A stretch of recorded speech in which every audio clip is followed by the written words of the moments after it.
We as town staff process applications associated with the town's Historic Landmarks program.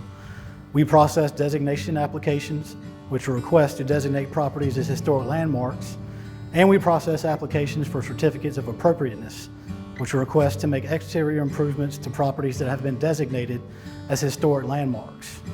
23 Porpoise Run was the first property to be designated as a historic landmark. Since then, we've had 5 additional designations. We hope to add more as more properties become eligible to satisfy the 50-year-old criteria.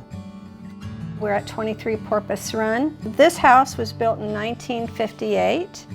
It's built of concrete block, and the story goes that they made the concrete block from shells that they ground down in Kitty Hawk Village, and a lot of the flat tops were done that way. Here's the living room with a nice fireplace. You can see the cool texture.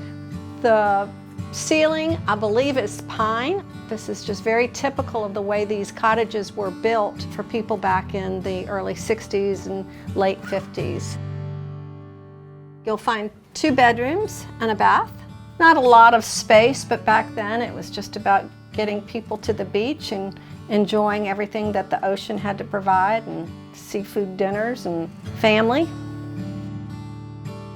Okay, we're going into another addition to the house that was added that just really increased the comfort and livability of this home. Outside it would appear as part of the original structure because it's a flat roof and just blends right in with the original structure. Juniper walls. Screen porch was just a must-have for all these flat tops that were built in the 50s and 60s, as it was a prime gathering spot for families to pick crabs, play cards, and just unwind after a day at the beach or fishing or surfing.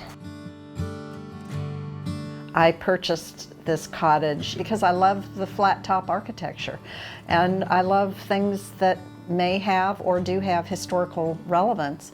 It's cool in the summertime and warm in the wintertime. It is one of the historic landmarks.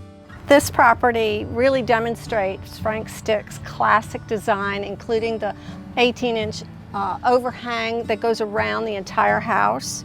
The whitewashed exterior, which is now this beautiful light blue. So all of these things were kind of built on this concept that was developed in Florida and brought up here.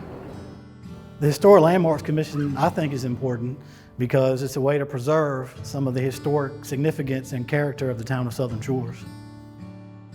I hope that more homes will be designated historic. Please consider your cottage.